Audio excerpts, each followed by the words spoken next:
अजीज बच्चों, आज मैं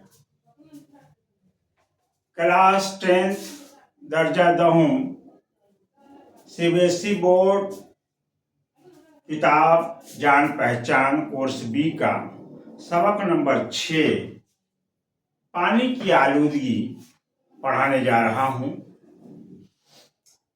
आलूदगी के माने आते हैं गिलाज़त, गंदगी, यानी हमारा पानी कैसे आलूदा हो जाता है, कैसे गंदा हो जाता है। आज हम इस पर बहस करने के लिए आपके सामने हाजिर हुए हैं।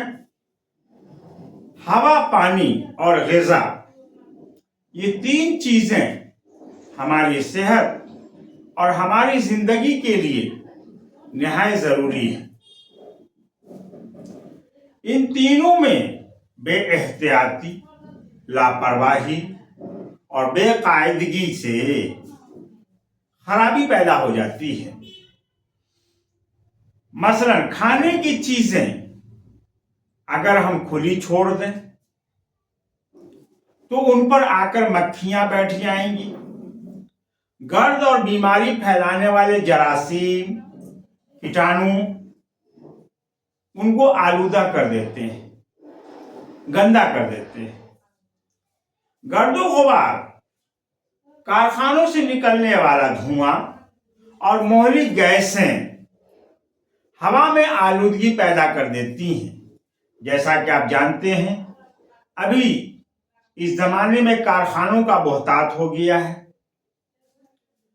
चिमनियां जहरीली गैसें छोड़ती हैं, कारखाने जहरीली गैसें छोड़ती हैं।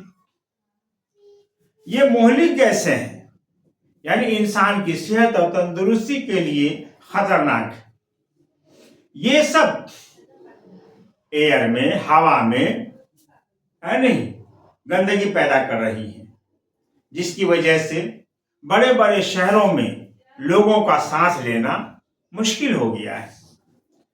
अब हम देखते हैं कि हमारे पीने के पानी के जखीरे किस तरह गंदा होता है, आलूदा होता है। मसलन बावली जो खोदते हैं लोग, तालाब, बड़े बड़े तालाब होते हैं गांव देहात वगैरह में, शहरों में भी होता है।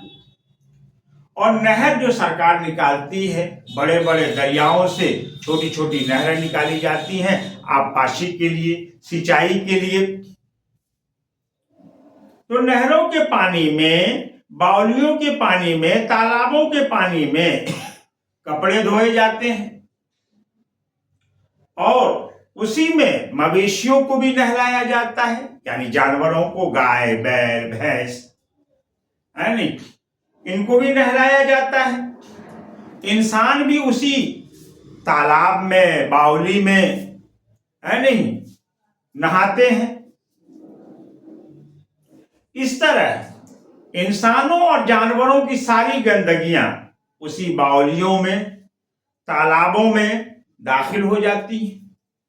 जाहिर सी बात है, इंसान भी अपने बदन के सारे मैल कुचैल को रगड़ करके नहाता है। जानवरों को भी क्या कहते हैं, ठूंस से उसके बदन को रगड़ा जाता है, उसकी सारी गंदगियां उसी पानी में होती है।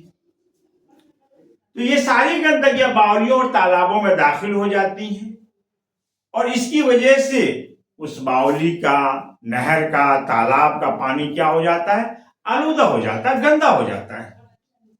नालियों की गंदगियां भी उसी में दाखिल हो जाती हैं। आपने देखा होगा, शहर हो, गांव हो, नालियों की निकासी उन्हीं तालाबों में, नहरों में, बावलियों में किया जाता है। तो इस तरह से वो गंदगियां भी उसमें शामिल हो जाती हैं। कूड़ा करकट भी बीमारी का सबब बनता है। नालियों के जरिए से कूड़ा करकट वगैरह भी बह करके सब उसी में जाता है। कारखानों से निकलने वाला मैल कुचैल और कीड़े मार दवाओं का छिड़काव भी पानी की आलूदगी में इजाफा कर देता है। मसलन हाँ, अपने खेतों में फसल बोते हैं, कीड़े मार दवाओं का छिड़काव करते हैं, खाद डालते हैं, वो सब पानी बारिश के जरिए से बह करके तालाबों में, नहरों में दाखिल हो जाती है। जिसकी वजह से पानी आलूदा हो जाता है। इस किस्म की गंदगियां जब पानी में ऑक्सीजन की मिकदार को कम कर देती हैं, जिसकी वजह से मछलियां मर जाती हैं। हाँ, बारिश का पानी जो आमतौर पर बरसता है, कुदरती तौर पर वो साफ सुथरा और पीने के काबिल होता है। अगर डायरेक्ट उस बारिश के पानी को किसी बर्तन में रख लिया जाए तो वो पानी बिला झिझक पीने के काबिल और साफ सुथरा है। मगर जब वो पानी जमीन पर बहता है, बारिश का पानी, तो नालों की शक्ल में रोड पर, सड़क पर गंदगियां होती हैं, वो सब मिला करके नाली में दाखिल हो जाती हैं और नालियों के शक्ल में बहता हुआ वो पानी नदियों और तालाबों में जमा हो जाता है।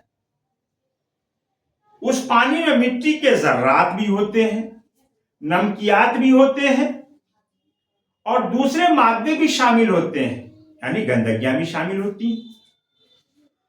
इस वजह से ये पानी क्या हो जाता है, गदला हो जाता है। आपने देखा होगा नदियों तालाबों का पानी जो है सो बरसात के दिनों में एकदम गदला हो जाता है, क्योंकि बारिश के जरिए से नालियों के जरिए से वो सब पानी इसमें शामिल होता है। सड़कों पर जितना कचरा होता है वो सब इसके जरिए से बह करके इसमें आ जाता है, जिसकी वजह से ये पानी क्या हो जाता है, गदला हो जाता है। और इसके इस्तेमाल करने से पेचिश, कब्ज, पेट का दर्द और हैजा जैसी बीमारियां पैदा हो जाती हैं। तो अब इन सब चीजों से बचना है तो पानी को साफ सुथरा इस्तेमाल करना होगा। आलूदा पानी को पीने के काबिल बनाने के लिए उसे जोश देकर ठंडा करें। अब अगर हम ट्यूबवेल के जरिए से निकाल रहे हैं पानी को, या फिर बावलियों से हम पानी निकाल रहे हैं, तालाबों से पानी निकाल रहे हैं, तो उसको पीने के काबिल बनाने के लिए जरूरी है कि पहले उसको जोश दे दिया जाए, यानी आग पर डाल करके उसको अच्छी तरीके से खौला दिया जाए और फिर उसको ठंडा करें और उसको छान कर किसी साफ बर्तन में रख लें। जितने कचरे होंगे वो सब नीचे बैठ जाएंगे और साफ पानी ऊपर हो जाएगा। हाँ, पानी को जोश देते वक्त 2 चुटकी पोटाशियम परमैंगनेट अगर डाल दिया जाए तो और बेहतर है, क्योंकि उसके डालने से जितने भी जरासीम हैं वो सब मर जाएंगे। गदला पानी को साफ करने के लिए इसमें फिटकरी के टुकड़े डालने के बाद कपड़े से छान लेना चाहिए। गदला पानी को अगर साफ करना हम चाहते हैं, पीने के काबिल बनाना चाहते हैं, तो उसमें फिटकरी के टुकड़े भी डाल दिया जाए और फिर उसे कपड़े से छान लिया जाए। इस तरह मिट्टी के जर्रात जो भी होंगे वो तह में बैठ जाएंगे और पानी बिल्कुल साफ सुथरा हो जाएगा, पीने के काबिल हो जाएगा। फिर उसके पीने से किसी तरीके की कोई बीमारी, न पेचिश, न कब्ज, न हैजा जैसी कोई बीमारी पैदा हो सकती है। ये भी जरूरी है कि पानी के नलों को गंदी नालियों से दूर रखा जाए। आमतौर पर गांव देहात वगैरह में ट्यूबवेल गाड़े जाते हैं, जिसे कल कहते हैं, हैंड पाइप कहते हैं, गाड़ा जाता है और उसी के सामने गड्ढा बना दिया जाता है कि ट्यूबवेल का पानी उस गड्ढे में जाकर के जमा हो जाए। अब हम उस ट्यूबवेल पर जितने भी कपड़े होते हैं, नहाते हैं, धोते हैं, वो सब गंदगियां उसी में दाखिल हो जाती है गड्ढे में, और फिर वही पानी रिस करके हमारे ट्यूबवेल के जरिए से आता है। तो इसीलिए कहा गया है कि वो जो गड्ढा बनाया जाए उसे दूर बनाया जाए, ताकि वो पानी रिस करके ट्यूबवेल के जरिए से हमारे इस्तेमाल में न आने पाए। इसीलिए कहा है कि ये भी जरूरी है कि पानी के नलों को गंदी नालियों से दूर रखा जाए, ताकि जो पानी आए वो डायरेक्ट नीचे जमीन के सौता से पानी आए, तो वो पानी साफ सुथरा होगा। और वो जो नालियों के जरिए से रिस करके आएगा, वो जो गड्ढा बना उसके जरिए से रिस करके आएगा, तो वो पानी आलूदा का आलूदा ही रहेगा और वैसा पानी इस्तेमाल करना हमारे लिए सख्त नुकसानदेह है। तो आज आपने जान लिया कि पानी को साफ सुथरा करके हमेशा इस्तेमाल करना चाहिए। सेहत के लिए हवा, पानी और ग़िज़ा ये नहायत ज़रूरी चीज़ है।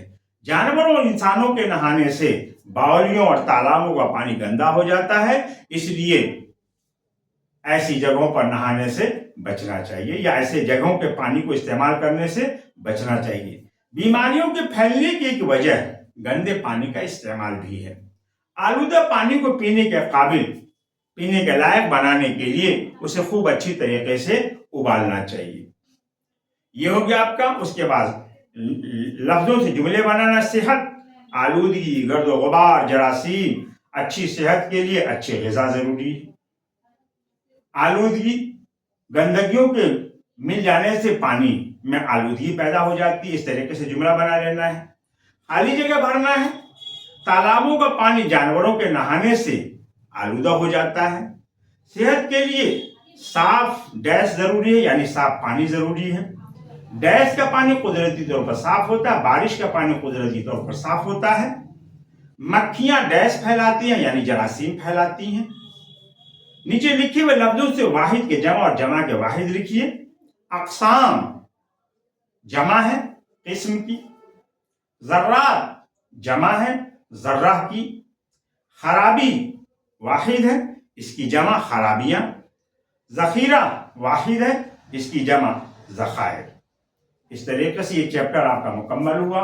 अल्फाज मानी इसके अंदर है, अल्फाज मानी भी याद कर लेना है और सवाल और जवाब इंशाअल्लाह कल के वीडियोज में आपके सामने पेश करूंगा। तो आज का वीडियो यहीं पर ख़त्म करता हूँ।